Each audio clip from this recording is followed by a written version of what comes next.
dibedakan atas dua. Ada tokoh utama dan tokoh pembantu. Tokoh cerita dapat berupa manusia, tumbuhan, hewan, ataupun benda mati. Jika tokoh utama berwujud tumbuhan, hewan, atau benda mati, maka tokoh tersebut bertingkah laku seperti manusia.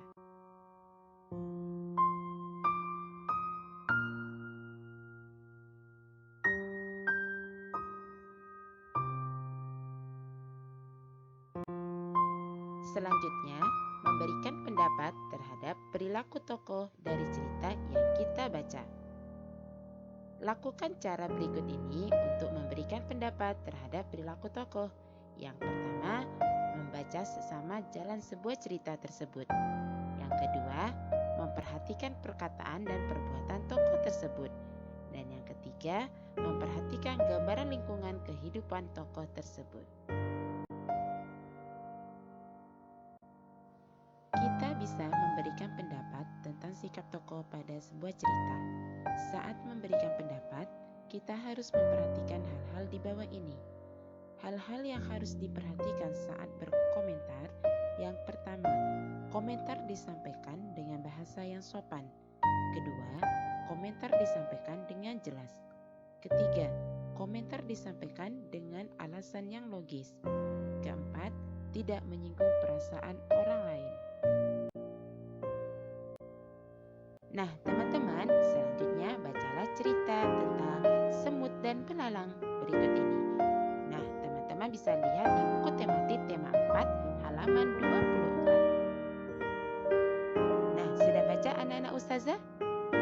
Nah, yang sudah membaca ada 2 pertanyaan dari Ustazah. Bagaimana pendapatmu dengan sikap tawanan semut?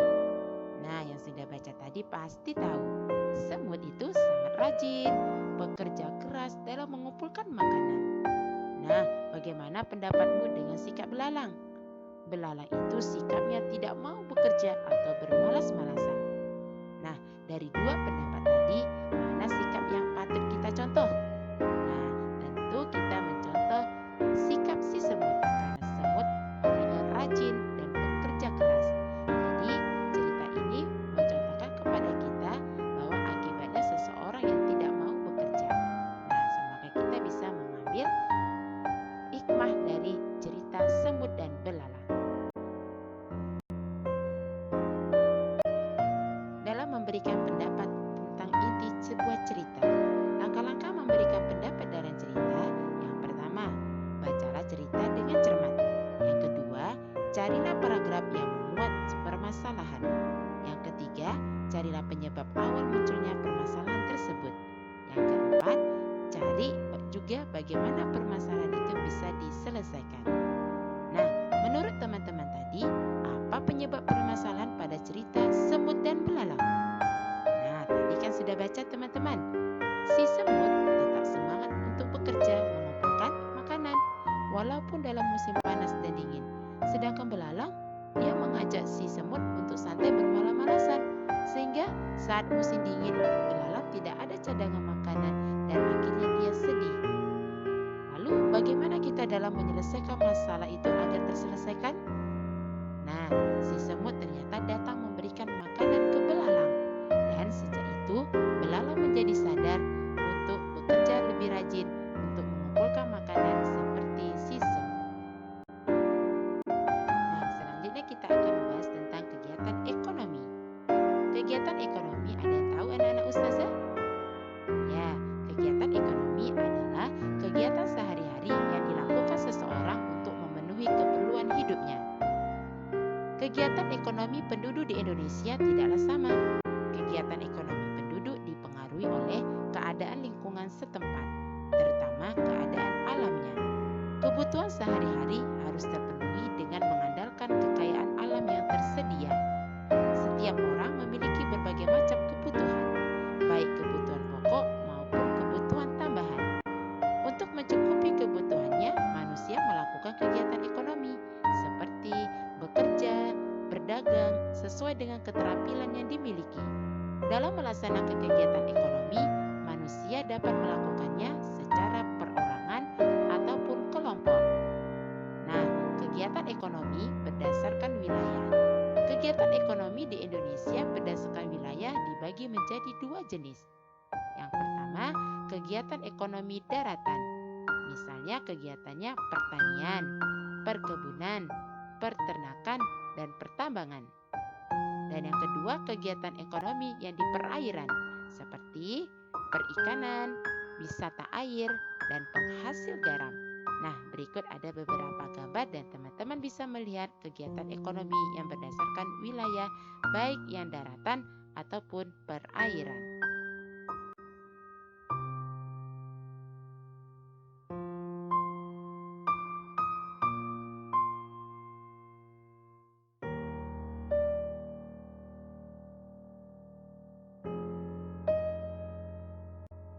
Nah, berikutnya pengaruh sumber daya alam terhadap mata pencaharian masyarakat.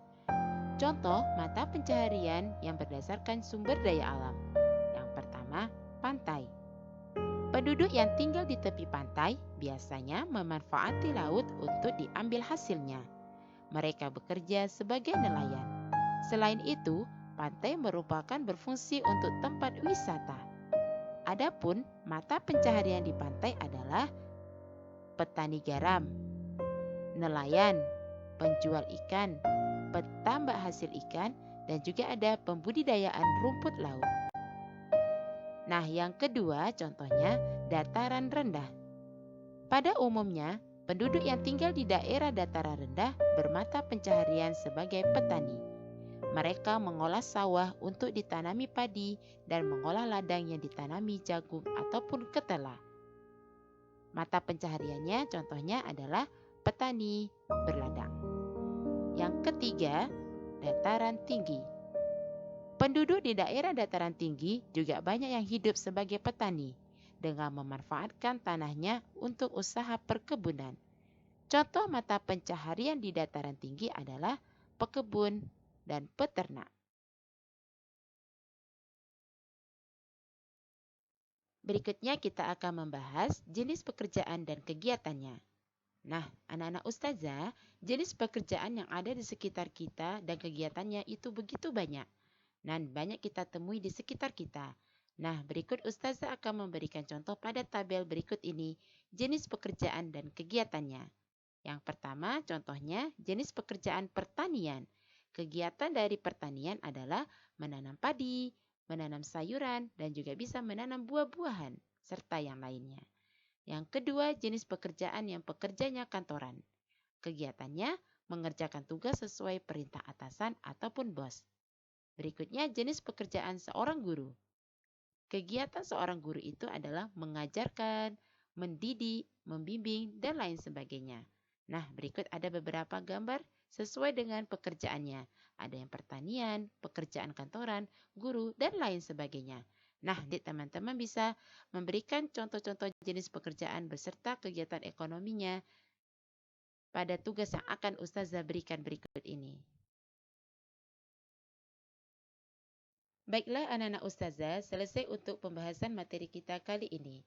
Selanjutnya, anak-anak Ustazah mengerjakan tugas di rumah di buku tematik tema 4, halaman 7-9, halaman 29-31, dan halaman 46 untuk muatan bahasa Indonesianya. Kemudian halaman 37-38 dan halaman 43 untuk muatan IPS. Nah, untuk tugas yang sudah selesai dikerjakan, difotokan, kemudian kirimkan ke WA Ustazah. Jika ada hal yang mau ditanyakan dan belum paham dan dimengerti, silakan langsung tanyakan ke Ustazah ya.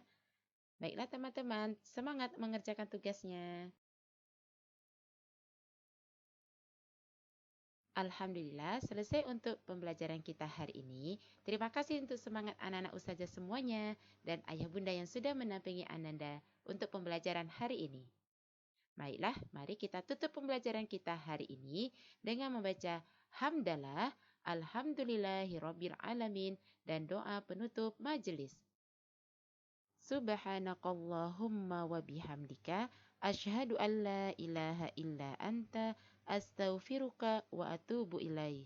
Ustazah akhiri dengan wassalamualaikum warahmatullahi wabarakatuh.